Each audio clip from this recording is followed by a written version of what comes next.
खुलुमबाय फुंबिलिनि गोदान खौराङाव फिन खेबसेयाव बयखौबो बरायनानै लाग्रोबाय। दिनै 11 जुलाइ 2025 दासिमनि नोंथांमोननि गेजेराव फुंबिलिनि सुंद' खौरांखौ लानानै फैलायबाय। दासिमनि खौरांफोरा जाबाय। गिबि खौराङाव दङ मोनसे सोमोनांथाव आरो दुखुनांथाव जाथाय। क'क्राझार जिल्लानि सिङाव मैया मोनसे सोमोनांथाव जाथाया जालाङो। मिथिनो मोननाय जादोंदि क'क्राझार जिल्लानि नायगाव आमगुरि गामियाव सोमजिदों बे जाथाया, जेराव गिख्रंथाव आरो सोमोनांथाव बुथारनाय जाथाया जानानै थाङो। सासे 40 बोसोर बैसोनि आइजोनि गोथै सह'खौ न'नि साखाथियाव थानाय दैखर सिंनिफ्राय बोखांनो मोननाय जाथाया सोराङाव फैदों। थैनाय आइजोनि मुंखौ सुमि किस्कु होनना सुलुंनिफ्राय मिथिनो मोननाय जादों। रिपर्टफोराव फोरमायथिनाय बायदिब्ला बे जाथाया जेब्ला जादोंमोन अब्ला न'खरनि गुबुन सुबुंफोरा न'नि बायजोआव एबा बाहेराव थांना दंहैजोबोमोन, जायनि जाउनाव बे गिख्रंथाव जाथाया जानो मोनदों। बे जाथाया ओनसोलनि सुबुंफोरनि गोसोआव गिखांनाय थासारि लाबोदों। पुलिस बिफाना जाथाय जानायखौ खौरां मोननाय लोगो लोगो थैनाय आइजोनि दुइसिन फिसाज्लाखौ जाथायजों लोब्बा थानायनि सन्देहआव एरेस्ट खालामदों आरो जाथायनि सायाव नायबिजिरनायखौ जागायदों, जेराव पुलिसआ फिसाज्लाखौ दायजों लोब्बा थानायनि सन्देहआव हमदोंब्लाबो नाथाय पुलिस मावख'गिरिफ्रा दासिमबो जेबो थांखिखौ फोरमान खालामाखै। क'क्राझार पुलिसआ जाथायनि गासै जाहोनफोरखौ मिन्थिनो थाखाय जाथाय जानाय जायगायाव नायबिजिरनायखौ खालामदों। नैथि खौराङाव दङ बे समाव मोनसे गोजोनथाव खौरां। बिटिआर सोरखारा थांनाय दान सिगां 1000निबो गोबां ग्रेजुवेट टिचार आरो पस्ट ग्रेजुवेट टिचारनि गोबांथार थिसनथाइ बिलाइ रानखांनायनि उनाव दायो फिन आरोबाव बिटिआर सोरखारा फोरोंगिरि थिसनथाइ होबावनो थाखाय थांखि लाबावदों। बिटिआरनि सिएम प्रमद बर'आ बुंदों दि एलपि आरो इउपिनि 1000निबो बांसिन एपइन्टमेन्टखौ होनो थाखाय थांखि लादों, जेराव फैगौ 25 जुलाइ आरो 30 जुलाइनि गेजेराव होनो नाजागोन होनना बे बाथ्राखौ बुंथिदों। थामथि खौराङाव दङ बर'नि मुंदांखा आलायारन सावथुनाव मैखोमै फाव खालामनाय फावगिरि एबा आर्टिस्ट बिथां आजिरा मोननाय लोगोसे फोरोंगिरि मेघनाथ मुसाहारि बिथाङा मैया दुखुनांथावै रुंसारि जानानै थाङो।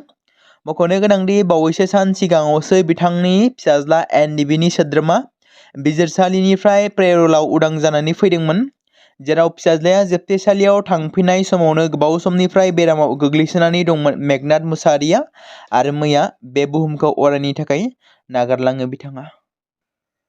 ब्रैथि खौराङाव दङ बे समाव बिटिआरनि सिएम प्रमद बर' बिथाङा हादोरनि नखर मन्त्रि अमित शाहजों सावरायखांनायनि उनाव माखासे गोबां बाथ्रा फोरमायथिदों। बिथाङा रोखा बाथ्रा बुंदों दि रन्जन दैमारिजों लोगोसे सा 6 बारग' एनडिबिफोरा जायफोरा सिबिआइ केसजों एक्टिभ जानानै दं बिथांमोना दासिमबो जोबथेसालियावनो दं। दायो बिथांमोनखौ बख'नायनि एबा उदां खालामनायनि सायाव बाथ्रा बुंथिदों बिटिआरनि खुंगिरि प्रमद बर' बिथाङा, जेराव हादोरनि नखर मन्त्रि अमित शाहजों बावैसो सान सिगां सावरायनाय आयदायाव बिथांमोनखौ जोबथेसालिनिफ्राय उदां खालामनो थाखाय सावरायनाय जादों आरो हादोरनि नखर मन्त्रिया खोथा होनाय बादि मावनो थांखि लादों होनना बेबादि फोरमायो प्रमद बर'आ। धुबुरी जिल्लानि बिलासिपारायाव दुंहाव थासारि सोमजिदों। होखारनाय एभिक्सननि बेरेखायै सोमावसारनाय समाव एआइइउडिएफनि सा 9 एमएलएफोरखौ हमनाय जादों। बिलासिपारा महकुमानि सिराकुटानि ईदगाह मैदानाव सिराकुटा, सारुवा, बाक्रा आरो सन्तोषपुर बायदि ओनसोलनिफ्राय होखारजानाय सुबुंफोरनो फिन थांना थाफिननाय आरो थोजासे खहा सुफुंनायनि दाबि खालामनानै मोनसे हेंथा मेल खुंनाय जादोंमोन। हेंथा दिन्थिफुंनाय जथुमा जोबनायनि उनावनो सोमावसारगिरिफोरजों लोगोसे एमएलएफोरा हरखाबै लामायाव ओंखारलांदोंमोन, जायनि जाहोनाव हेंथा दिन्थिफुंनाय थावनिखौ दुंहाव खालामदोंमोन आरो प्लेकार्ड लानानै बायदि बायदि स्ल'गान होनानै बिथांमोना होखारजानाय नखरनि थाखाय न्याय बिनायखौ दाबि खालामनानै हायुंआरि राजा लामाखौ होथेदोंमोन, जायनि जाहोनाव बेखौ नोजोर बोनानै आसाम पुलिसआ एआइइउडिएफनि सा 9 एमएलएफोरखौ हमनाय जादों। बृहस्पतिबार कालार थामहिनबा मैया गुरुग्रामाव मोनसे सोमोनांथाव बुथारनाय जाथाय जादों। सासे टेनिस गेलेगिरिया गावनि बिफानि आखायाव थैनो गोनां जायो। गावनि बिफानि आखायावनो जिउ खोमानांनाय टेनिस गेलेगिरिनि मुङा राधिका यादव। हायुंआरि खौरां रिपर्टनि बायदिब्ला राधिकाखौ बिनि बिफाया गावथारदोंमोन। बिथांजोआ सिगांनिफ्रायनो सासे जाखांफुनाय टेनिस गेलेगिरि महरै गोबां मुंदांखा जानो हादोंमोन। रायजो थाखोआव गोबां बिमुंफोर देरहानो हादोंमोन बिथांजोआ। बिफाया बे सरासनस्रा नङै रोंग'थि गोनां टेनिस गेलेगिरिनि सायाव 5 गुलि गावदोंमोन। 3 गुलिया बिथांजोनाव नांदोंमोन, जायनि जाहोनाव 3 गुलि गावनायावनो बिथांजोआ जिउ गोमानो गोनां जादोंमोन। बे जाथाया गुरुग्रामनि सेक्टर 57 आव सुसान लक 2 मुंनि गंसे न'आव जादोंमोन। बबेखानि बेयो रोखा नङा दि बिथांजोनि बिफाया मानो बे गोजौ रोंग'थि गोनां टेनिस गेलेगिरिखौ गुलि गावगोन एबा बुथारगोन। पुलिसआ बेनि जाथायखौ गुबै नायबिजिरनो थाखाय जागायदों। पुलिसनि गिबि नायबिजिरनाय रोखा जादों दि बिफाया बिथांजोखौ गुलि गावनायनि उनाव जोखोम जानाय अबस्थायाव देहा फाहामसालियाव लानानै थांदोंमोन। बबेखानि देहा फाहामसालिनि डक्टरफोरा बिथांजोखौ थैबाय होनना फोसावदोंमोन। बेराफारसेथिं पुलिस बिफाना दायनिगिरिखौ बिफाखौ सिगांनिफ्रायनो खानानै दोनदों, नाथाय दासिमबो जाथायनि सायाव गुबैयै नायबिजिरनायखौ खालामगासिनो। जनाय बियाबनि सिङाव गोदानै दाजानाय सिमेन्ट सिसिटांगा जौहां खोन्दोआव दिमौ गामि पन्चायत दानायनि खामानिखौ थि सम गैयैसिम दोनथ'नाय जादों। बृहस्पतिबार सानाव सा10 सायख'जानाय वार्ड सोद्रोमाफोरखौ पन्चायत दानायनि थाखाय जनाय जिल्ला मावख'आव लिंहरनाय जादोंमोन। बबेखानि सा6 सोद्रोमाफोराल' दंमोन आरो आद्रा थानाय सा4 सोद्रोमाफोर गैयैनि ओंथिया पन्चायत दानाय बिखान्थिखौ आबुं खालामनो हायाखैमोन। जिल्ला खुंथायनि सुलुंनि बायदिब्ला पन्चायत दाथायखौ आबुं खालामनो थाखाय थोजासे सोद्रोमा गैयैनि जाहोनाव बे खान्थिखौ थि सम गैयैसिम दोनथ'नाय जादोंमोन। नुजाथिनाय सोद्रोमाफ्रा खौरां बिजोंनि सिगाङाव बुंदों दि बिथांमोना थासारिखौ जौगाहोनो आरो गासैबो सोद्रोमाफोरनि नुजाथिनायजों थाबैनो पन्चायत दानायखौ फोजोबनो थाखाय गिबि मन्थ्रि डक्टर हिमन्त बिश्व शर्मानि आखाइ होनायनि मिजिं थिदों। मख'जाथावदि 4 जुलाइ खालाराव जानो गोनां दिमौ पन्चायत दानायनि समाव मोनसे आंगो नङै जाथायनि थाखाय बे बिखान्थिखौ सिगाङाव दोनथ'नाय जादोंमोन। बेनि उनाव बृहस्पतिबार खालाराव गोख्रों रैखाथि राहाफोरजों फिन मोनसे जथुम लिंहरनाय जादोंमोन, नाथाय गासिबो सोद्रोमाफ्रा नुजाथियाखैमोन। नगाव जिल्लानि एक्साइज बिफाना थांनाय माखासे समनिफ्रायनो आयेन बेरेखा जौनि बेरेखायै अपारेसन खालामबाय थादों। मैया बिथांमोना जिल्लानि गुबुन गुबुन जायगाफोराव सिग्रोमनाय समाव गोबां बिबांनि आयेन बेरेखा जौ जब्द खालामनो हानायाव जाफुंसार जानो हादों। आबगारि बिफाननि सामलायगिरि बरिस बाराकटि आरो नगाव सदर बेंखन नायदिंगिरि सिके बरुवानि दैदेननायाव आबगारि बिफाननि हान्जाया नगाव सदर बेंखननि सिङाव थानाय बेबेजिया, जाजुर आरो बगरीगुरी जिल्लाफोराव बे अपारेसनखौ खालामदोंमोन आरो अपारेसननि समाव हान्जाया गोबां बिबांनि आयेन बेरेखा जौखौ जाफुंसारनायनि गेजेरजों हमनो हादों आरो फोजोबस्रांदोंमोन। बेनि दिहुननाय गुबुन मुवाफोरनि थाखाय बाहायजानाय आगजुफोरखौबो जब्द खालामनो हादोंमोन। बे आयदायाव आबगारि बिफाना सानै आइजोफोरखौ हमनानै बिफानारि खान्थि बादियै राहा लादों आरो एरेस्ट खालामदों। बर'नि गेजेराव गोबां समफोरावनो बायदि बायदि बिथिङाव हादोरारि थाखो आरो मुलुगनां थाखोआव बर' लाइमोनफ्रा गाव गावनि रोंगौथि, गोहो बोलोजों बयजोंबो सिनायजाबोनो आरो देरहासार जाबोनो हादों। बेबादिनो बर' हारिनि थाखाय मोनसे गोजोनथाव खौरां होननानै बुंनांगोन। सुइटि गयारी मुंनि सासे बर' लाइमोना मिस ग्रेन्ड इन्डिया 2025 नि जोबथा फाइनालिस्टआव सहैनो हादों। मिथिनो मोननाय जादों दि क'क्राझार बेलगुरि गामिनि बिफा सिमन गयारी आरो बिमा संगिता गयारीनि फिसाजो 23 बोसोर बैसोनि सुइटि गयारीया मिस ग्रेन्ड इन्डिया 2025 नि फाइनाल राउन्ड एबा फाइनाल लिस्टआव सहैनो हानानै बर' हारिनि थाखाय मोनसे गोजोनथाव खौरां लानानै फैदों। मिस ग्रेन्ड इन्डिया 2025 नि फाइनाल लिस्टआ फैगौ 12 जुलाइ खालाराव जयपुराव खुंजानो थांगासिनो दं। दायो बे समाव सुइटि गयारीखौ मिस ग्रेन्ड इन्डिया 2025 आव आबुङै देरहासार खालामनो थाखाय गोबां बर्डनि गोनांथि जानानै फैदों। बेनिखायनो गासै रायजो राजाफ्रा बर' हारिखौ जौगानाय फारसे लांनो थाखाय सुइटि गयारीनो भट हरनानै सुइटि गयारीखौ मिस ग्रेन्ड इन्डिया 2025 आव देरहासार खालामनो हागोन। बेनिखायनो नोंथांमोना सुइटि गयारीनि वेबसाइटनि गेजेरजों भट हरनानै देरहासार खालामनो हागोन। बे समाव पीएम किसाननि मोनसे गेदेर खौरां। पीएम किसाननि 20थि इनस्टलमेन्टनि राङा बेंक एकाउन्टआव हाबसिगोन। बे समाव हादोरनि कौटि कौटि सुबुंफोरनि बेंक एकाउन्टआव राङा जमा जासिगोन। पीएम किसाननि रांखौ हाबैनि जाउनाव गोबां सम नेनांगासिनो दंमोन रायजोफोरा, नाथाय बे खेबनिफ्राय पीएम किसाननि रांखौ नेनांनाय नंलिया। जेराव सोरखारा पीएम किसाननि 20थि किस्तिनि रांखौ फैगौ 15 जुलाइनि उनाव सोनानै होगोन गाव गावनि एकाउन्टआव। आरो बे बिथांखिनि थाखाय एबा बे रांनि फारिलाइखौ फोसावबाय।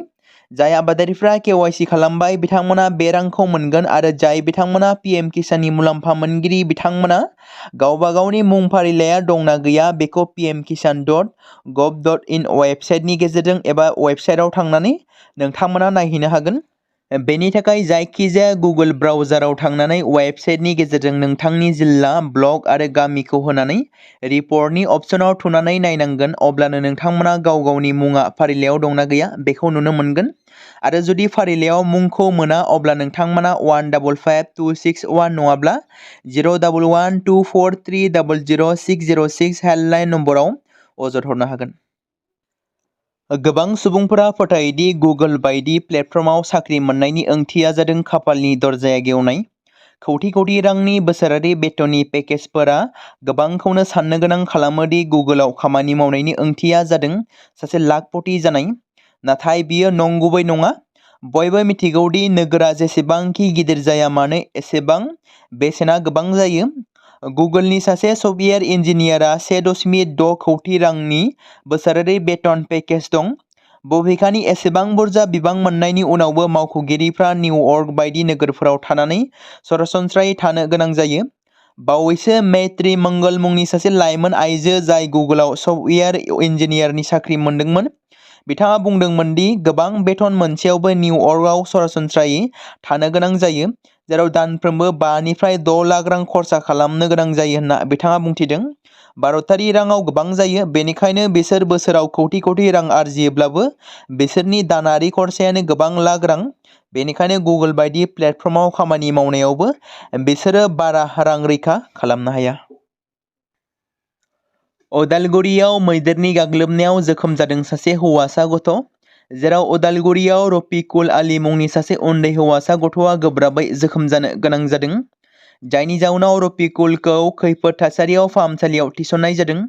मिथिनो मोननाय बायदिब्ला उदालगुरि जिल्ला 4 नं बुटियासां साहा बागानाव सोमजिदों बे जाथाया। आथिखालाव मानसि आरो मैदेरनि गेजेराव गोबां समफोरावनो नारा-नाथा गाग्लोबलायनाय एबा जुजिलायनाय जाथायफोरखौ खोनानो मोनबाय थायो। माब्लाबा हाग्रानि मैदेरा न'-बां, बारि बागान खहा खालामलांनाय, माब्लाबा सुबुं गाथारलांनाय बेबादिनो सोमजिबावदों उदालगुरि जिल्लायाव, जेराव हौवासा गथ'जों मैदेरजों मोगा-मोगि सौग्रावलायनायावनो बे गिख्रंथाव जाथाया जानो मोनदों होनना मिथिमोनदों। गसाइगावनि आमलायगुरियाव मुलाम्फा मोनगिरिफोरनि लोगो हमनाय आरो समाज रांखान्थियारि सांग्रांथि हाबाफारियाव 10,000निबो गोबांसिन रायजो-राजाफोरा बाहागो लादों। गसाइगावनि आमलायगुरियाव मुलाम्फा मोनगिरिफोरनि लोगो हमनाय आरो सुबुं रांखान्थियारि सांग्रांथि हाबाफारि खुंफुंनाया जालाङो। बिटिआर सोरखारनि बानजायनायाव दासान्दि मोन 40 बियाबफोराव मुलाम्फा मोनगिरिफोरनि लोगो हमलायनाय आरो समाज रांखान्थियारि सांग्रांथि हाबाफारिफोर सोलिगासिनो दं। बेबायदिनो मैयाबो गसाइगाव महकुमानि सिङाव थानाय जमदुवार बियाबावबो बे एखे हाबाफारिया खुंफुंजायो। मैयानि बे हाबाफारियावनो गाहाय आलासि महरै मावफुं सोद्रोमा रनजित बसुमतारी, एमसिएलए माधव छेत्री, एमएलए जिरन बसुमतारी बिथांमोनजों लोगोसे गोबां दैदेनगिरि बिथांमोना बाहागो लायो। हाबाफारियाव बाहागो लानानै बिटिसिनि बारग' डिप्युटि चिफ काम्फा बरगयारिया गावनि बिबुंथियाव कन्ट्रेक्टरफोरा राजखान्थियाव बाहागो लानो नाङा होननानै बुङो। मोनसे गोनां खौरां, भारतनि सिमाया चीन एबा चाइनाजों नङा, तिब्बेतजोंसो। बे बाथ्राखौ बुंदों अरुणाचल प्रदेशनि गिबि मन्त्रि पेमा खांडुआ। गोख्रों रावजों बुंथिनानै चीननि जायगानि थाथायखौ दिन्थिदों बिथाङा। गिबि मन्त्रि पेमा खांडुआ बुंदों दि अरुणाचल प्रदेशनि सिमाया चाइनाजों नङा, तिब्बेतनि सिमाजोंसो नांजाबनाय। भारतआ तिब्बेतजोंसो सिमाखौ रानलायो। बिथाङा अरुणाचलनि सायाव गले-गले दाबि खालामनायखौ गोरोन्थि होनना सोंखारिदों। जुदि जों जारिमिनारि मानसावगारिखौ नायोब्ला भारतनि मोनसेबो रायजोआ चीनजों थोंजों सिमा रानलाया। गुबैयै गिबि मन्त्रि पेमा खांडुआ गरमचालानिफ्राय फैफिननाय समाव बे बिबुंथिखौ होदोंमोन, जेराव बिथाङा दालाइ लामानि 90थि जोनोम सान फालिथायाव बाहागो लाहैनायाव बे बाथ्राखौ बुंथिदों।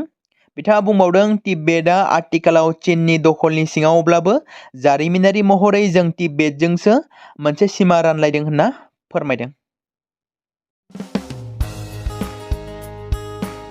बे समाव मोनसे गोनां फोसावथाय बर' सावथुन नायनानै मोजां मोनग्रा गासै बर' रायजो-राजाफोरनि गेजेराव लानानै फैदों मोनसे बर'नि OTT प्लेटफर्म गोनां, जाय प्लेटफर्मनि गेजेरजों नोंथांमोना बर'नि गोदान गोजाम सावथुनफोरखौ नुनो मोनगोन। थांनाय माखासे बोसोर सिगां बर'नि गेजेराव लानानै फैनाय निउबो एप बायदिनो फिन आरोबाव लानानै फैदों बर' रायजो-राजाफोरनि थाखाय। बे बाथ्राखौ मख'नाया गोनांदि 2025 मायथाइनि जानुवारि दानाव ओंखारनाय आंगो स्ट्रिम मुंनि मोनसे OTT प्लेटफर्म गोनां निउबो एपनि गेजेरजों नोंथांमोना गोबांथार बर'नि सावथुनफोर जेरै ट्रेजेडि, रमान्टिक, एक्सन आरो कमेडिजों बुंफबनाय सावथुनफोरखौ नुनो मोनगोन। जेरै सनानि नखर, थांखि गैयै समाज, अनसुला आफा, हिर', बिमा बायदि बाजै, अर, थैसाम, वान्टेड, संदान आरो रं नाम्बार बायदि सावथुनफोरा मख'जाथाव। बेफोर सावथुनफोरखौ नायनो थाखाय नोंथांमोना गिबियावनो आंगो स्ट्रिम एपखौ गावनि मबाइलाव थानाय प्ले स्ट'रनिफ्राय डाउनल'ड खालामनानै लोगोसे इनस्टल खालामनानै गावनि मबाइल नाम्बारजों लगइन खालामनानै लाग्रोनांगोन।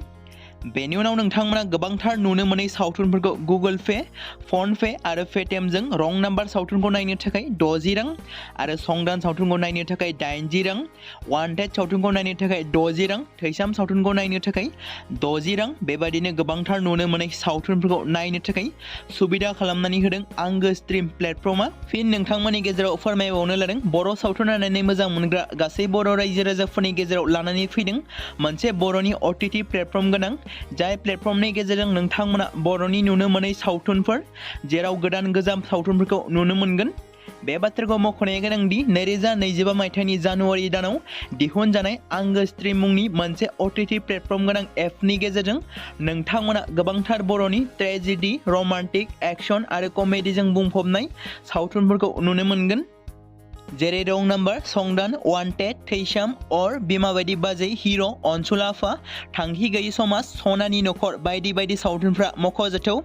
बेफोर सावथुनफोरखौ नायनो थाखाय नोंथांमोना गिबियावनो आंगो स्ट्रिम एपखौ गावनि मबाइलाव थाखानाय प्ले स्ट'रनिफ्राय इनस्टल खालामनानै गावनि मबाइल नाम्बारजों लगइन खालामखांनायनि उनाव नोंथांमोना गोबांथार नुनो मोनै सावथुनफोरखौ गुगोल पे, फन पे आरो पेटिएमजों रं नाम्बार सावथुनखौ नायनो थाखाय 60 रां, संदान सावथुनखौ नायनो थाखाय 80 रां, वान्टेड सावथुनखौ नायनो थाखाय 60 रां, थैसाम सावथुनखौ नायनो थाखाय 60 रां बेफोरबायदिनो अर सावथुनखौ नायनो थाखाय 60 रां पे खालामनांगोन। बेबायदिनो गोबांथार नुनो मोनै बर' सावथुनफोरखौ नायनो थाखाय सुबिदा खालामनानै होदों आंगो स्ट्रिम प्लेटफर्मा।